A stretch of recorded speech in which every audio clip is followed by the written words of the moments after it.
안녕하십니까. 신의 한수의 신의식입니다. 도대체 손혜원 의혹은 어디까지 가는 걸까요? 김정숙 씨 명의의 문재인 홍은동 집 매입자는 손혜원 전 보좌관이라고 합니다. 도대체 둘 간의 관계가 뭔지, 이 정권과의 관계가 뭔지 손혜원 씨는 밝혀야 되겠습니다. 이와 관련해서 전옥현 전 국정원 제1차장님 모셨습니다. 안녕하십니까. 안녕하십니까. 상식적으로 이해가 안 가요. 그렇죠? 보좌관이 샀는데 그 보좌관이 손혜원의 전 보좌관이다. 참 뭔가 관계가 묘하게 있다. 뭐 저희가 확답 드릴 수는 없지만 말이죠. 네. 그러니까 이제 그 손혜원 의원의 전 보좌관이 홍은동 집을 샀다고 하는 것은 이번에 곽상도 자유한국당 의원이 이제 언론에 보도를 한 것입니다. 네. 그러면서 알게 됐는데요. 이 전 보좌관은 이제 누구냐면 먼저 알아야 될 게, 이제 손혜원 의원의 보좌관이 어떻게 됐냐면, 전에는 이제 문재인 당시 이제 의원이었겠죠. 현 대통령. 네. 의원일 때 이제 그 부속실에 있었는데 이제 보좌관으로 있었던 모양인데, 문 대통령이 이제 대선으로 나가서 이제 청와대에 들어가지 않습니까? 네. 그러니까 아마 이제 손 의원실로 이제 다시 옮겨간 것 같아요. 그러다가 이제 대통령 선거 때는 이제 수행팀장을 한 걸로 이렇게 알려져 있습니다. 그래서 이제 선거가 끝나고 바로 청와대로 들어가 가지고 현재는 청와대 제1부속실의 행정관으로 이렇게 돼 있습니다. 네. 그런데 이제 그 의원관이 김재준 행정관인데, 이름은 이 김재준 행정관이 손 의원이 보좌관이었다. 이런데 이 사람이 이제 매입을 했다. 이렇게 하다 보니까 이 곽상도 의원의 얘기를 빌면은 손 의원실에 있던 이 보좌관이 청와대로 들어가 가지고 김정숙 여사와 직접 거래를 한 것이 아니냐. 이렇게 그러면서 김행정관의 사저 구입 배경과 자금 도달 방식을 위한 운영위를 열어서 확인해야 한다. 이렇게 주장을 했어요. 예. 그런데 그러니까 김재준 행정관이 샀다고 하는 것은 그 당시에 홍은동 집을 팔 때 시사전환에서 제일 처음에 단독 보도를 한 걸로 지금 그렇게 나와 있습니다. 네. 그러니까 이제 이 집을 갖다가 2015년 12월 달에 샀다가 대선 끝나고 이제 관저로 들어가야 되잖아요. 그러니까 집이 필요 없지 않습니까?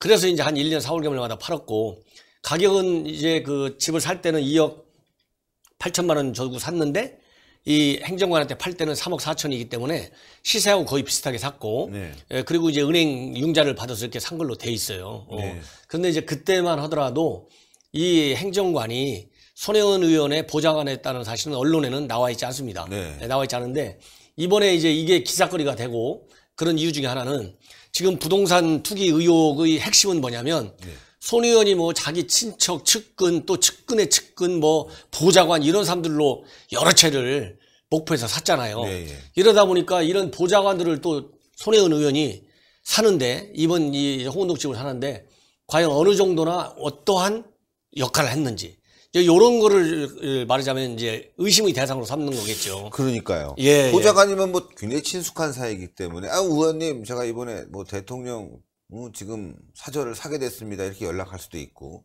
또 아니면 김정숙 씨와 또 손혜원 씨는 굉장히 친한 사이니까 말이죠. 서로 연락해서 네가 좀 사라. 이럴 수도 있는 뭐 그런 의혹이 있습니다. 근데 제가 봤을 땐 말이죠. 이게 있다고 그래요. 집 사는 사람들이 터가 좋은 데를 사고 싶어 한다. 예. 사실 그 윗돈 주고 사도 되는 거예요. 예. 이 대통령을 당선시킨 집 아닙니까? 그렇죠. 상당히 역사적인 상징성이 있죠. 터가 좋으면 사실 윗돈 주고 사야 되는데 보좌관이 샀다. 그건 조금 말이죠. 납득하기 좀 어려운 부분이 있어요. 팔려고 했을까? 그쵸. 운 좋은 집이잖아요. 그렇죠. 가면 생각나고 기억나고. 저 같아도 안 팔겠어요, 사실은. 근데 그 당시에 집이 두 채니까 문재인 대통령이 두 채 가진 사람들은 뭐 힘들게 하겠다. 그러면서 한 채를 팔았다는 거 아닙니까? 예. 그런데 자기의 손혜원의 보좌관, 지금은 행정관, 이게 팔았다고 보기가 좀 일반인들이 봤을 때 과거로 생각한다면 혹시 이거 뭐 그냥 차명으로 놔두고 있는 거 아니야? 뭐 이런 의혹까지 생기게 하는 부분이 있지 않습니까? 그렇잖아요. 그러니까 이런 그런 의혹들이 전부 이 손혜원 의원이 이제 한 두 가지로 이해할 수가, 해석할 수가 있는데, 첫째는 아까도 말씀드린 대로 손 의원의 보좌관들까지도 부동산 뭐 지금까지 이렇게 아주 명당짜리고 좋은 의미가 있기 때문에 좀 사서 가지고 있자. 일단 이제 이렇게 이제 의혹을 할 수도 있는 것이, 너무 손혜원 의원의 보좌관들이 이런 부동산 투기 의혹과 관련해서 직접 개입되어 있다. 이렇게 돼 있고요. 그다음에는 이제 문 대통령이 이 집을 산 것은 언론 보도에 보면 이 백년사 백년산이라는 그 산이 있는데 뒤에 백년산 그 등산로하고 바로 연결돼 있답니다. 그리고 또 이 마을버스 종점에 있어가지고 좀 말하자면 이제 경호 이런 데도 좀 좋고 좀 조용한 데 아니냐. 이래서 본래 샀다고 그래요. 그래서 이제 예를 들어서 명당짜리라 하면 우리 이번에 청와대도 이 어디로 광화문 시대 이런 거 할 때 그 뭐 풍수지리설에 뭐 맞지 않아갖고 안 좋아가지고 광화문으로 나올라 했다 이런 뭐 얘기도 있잖아요. 그러고서 뭐 이 풍수지리가 안 좋아서 언젠가는 옮겨야 된다, 장기적으로 추진해야 된다 이렇게 했는데 대한민국에서는 이렇게 이 명당짜리 뭐 집이 됐든 또 다른 뭐 산수가 됐든 그런 것이 항상 따라다니니까 또 그런 의혹이 더 나오는 것 같네요. 그러니까요. 예. 제가 봤을 때도 말이죠. 요거는 조금 더 운영위원회를 열어서 철저하게 좀 조사를 해볼 필요가 있다라고 생각하고요. 또 하나 박지원 의원과 손혜원 의원이 지금 굉장히 충돌을 하고 있습니다. 이 부분도 좀 말씀해 주시죠. 그러니까 제가 보기에는 이제 참 손혜원 의원은 뭐 다 알다시피 초선 의원인데 초선 의원답지 않게 너무 엄청난 일을 지금 저지른 거 아니에요? 그렇죠. 예, 저질렀다고 저는 봅니다. 왜냐하면 정상적인 부분도 뭐 없지 않아 조금은 있을 수 있겠지만은 전체적인 큰 흐름을 보면 정상적인 국회의원의 정상적인 정말 뭐 문화재 관련 뭐 활성화 사업이 됐든 뭐가 됐든 이거는 상식적으로 이해가 가지 않는다. 설령 문화재 사업을 했다. 그러면은 나중에라도 이런 오해를 받지 않게 주변 관리를 철저히 잘 해가지고 본인이 생각했던 문화재로서의 의미에 맞는 고향 발전. 그러니까 고향 발전 플러스 문화재 관리. 이런 측면에서 되면 누가 뭐라고 그랬겠어요.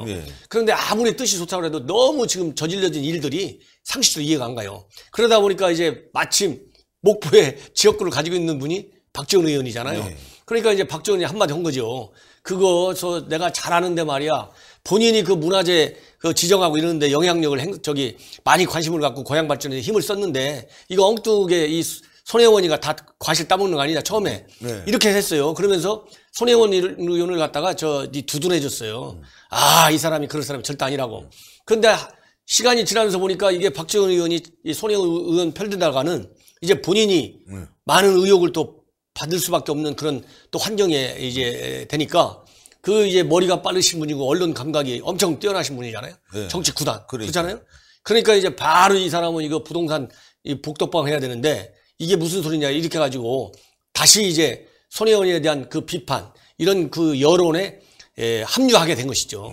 그러다 보니까 이제 손혜원 의원 입장에서는 손혜원 의원도 이 사람이 이거 내 편 좀 들어줄 줄 알고 기대했더니 어느 날 갑자기 돌변한 거 아니에요. 그러니까 지금은 이제 손혜원 의원도 돌변해가지고 다음 선거 때는 내가 반드시 낙선시키겠다. 낙선시킬 사람 누구 나와봐라. 내가 당신 도와주겠다 하는데 손혜원이가 도와준다고 하면 박지원은 될 것도 안 됩니다. 제가 보기에는. 그렇잖아요? 그러니까. 아니 신망을 잃은 사람이 이미 신망이 지금 이 사람하고 같이 탈당하겠다는 사람들 있어요. 가면 신의원에서 취재 좀 한번 해보세요. 누가 탈당하겠다고 했는지. 그러니까. 그 사람들도 좀 국회 정론관 기자회견 할 때 손혜원 의원을 대동하고 나가야 되는데 왜 그 홍영표 원내대표 혼자 나가가지고 홍영표 원내대표도 지금 엄청 비판을 받아요. 들러리 섰다고. 왜 원내대표가 할 일 없다고 거기 갔냐. 제가 생각해도 그건 상식적으로 이해가 안 돼요. 그러니까요. 민주당 의원이 지금 한두 명도 아니고 여당인데 손혜원 의원 저런 그 잘못된 그 행각과 관련한 그 기자회견까지 자기 해명을 간 자리잖아요. 자기는 잘못한 거 없다고. 거기에 원내대표가 할 일이 없다고 거기 갑니까? 그건 말이 안 되지. 그래서 그러니까요. 손혜원 의원하고 동반 탈당하겠다는 사람이 과연 누군지. 그리고 탈당하겠다고 자기는 했는데 또 말렸다고 그러잖아요. 이 말린 사람은 누군지. 이 사람들 좀 다 이렇게 제가 보기엔 아마 박지원 의원 선거 나오면 이게 낙선시키는 운동한다고 그랬잖아요. 아마 그때 이번에 동반 탈당하겠다는 사람들이 다 같이 가서 박지원 낙선시킨지 몰라요. 그러면 제가 보기에는 박지원은 100% 안정적으로 당선된다. 그러니까. 박지원이 도움이가 되는 거지. 그래도 박지원 의원은 바른 말을 많이 하시잖아요. 그야말로 정치 구단다운 그 촉을 가지고 옳은 얘기를 많이 하니까 방송이나 이렇게 뭐 페북만 올라와도 제가 우리 둘이 하는 것은 별로 안 나도 박지원이 한마디 하면 신문에 막 일면 토분 나오잖아요. 그런 센스가 있는 분인데 가만히 있어도 당선돼요. 제가 보기에는. 그러니까 손혜원이 도와주면 저절로 당선됩니다. 당선된다. 그래서 제가 보기에는 이 방송을 통해서 박지원 님이 정치 구단인데 그냥 가만히 출마만 하시면 될 것 같아요. 그러니까 손혜원이가 지금 뭐 트러블 메이커인데 지금 대통령 전 사저와 관련해서도 손혜원이 연관돼 있다.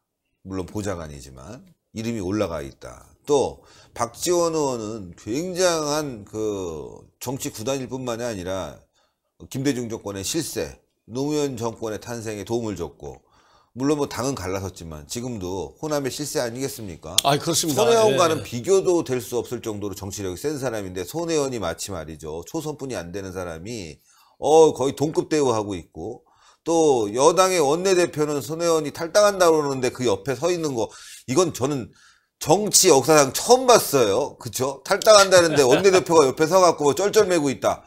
자, 이렇게 다 하나 조합을 해보면 말이죠. 손혜원이 얼마나 위상이 높은지 금방 알 수 있는 거죠. 대통령과 얼마나 가까운 건지 아니면 뭐 자기 지인 친구죠. 절친이라고 하는 김정숙과 얼마나 가까운 건지 그 어떤 그 뭐랄까요 포스가 느껴지는 것 같아요. 나 이거 뒤에 김정숙 문재인 있어. 뭐 정치구단 호남의 맹주 박지원 까불지마. 원내대표 다 탈당하는데 와서 옆에서 들러리서 뭐 이런 분위기입니다. 그러다 보니까 이제 국민들이 분노를 더하는 것 같아요. 이제 국민들도 지금은 국민들도 정치 한 구단 돼요, 다. 예. 예, 국민들도 정치 구단이기 때문에 그런 백그라운드 스토리를 다 알잖아요. 더군다나 지금은 뭐 방송이나 이런 데서 안 해도 온갖 이 SNS 활동을 조금이라도 할 줄 아는 분들은 다 찾아서 알게 되잖아요. 그러니까 그런 것 때문에 여러 가지 이제 손혜원 의원 자체의 비리 의혹들로 굉장히 그 국민들의 마음에 상처를 주는데 그런 백그라운드와 저희 직접적인 연계 가능성이 있든 없든 간에 한번 일단 의심을 한번 해보는 거죠. 그러는 과정에서 제가 보기에 불을 지른 것 제일 큰 거는 이 홍영표 의원이 그 동반 기자회견에 나타나는 것도 물론 문제지만 더 큰 거는 그 바로 하루 이틀 지나가지고 저 민주당에서 긴급 최고위원회가 뭘 열렸잖아요. 근데 소영교 의원은 바로 그 당직 그만뒀잖아요. 그죠? 예, 당직 그만두고 내가 책임 쓰겠다. 이렇게 딱 물러섰는데 민주당 지도부가 뭐라고 했냐면 이거는 손혜원 의원이 말하는 게 맞지 말이지 언론에서 비판하는 것은 이거 가짜야. 그래갖고 불문에 붙였잖아요. 이제 무혐의 처분했잖아요.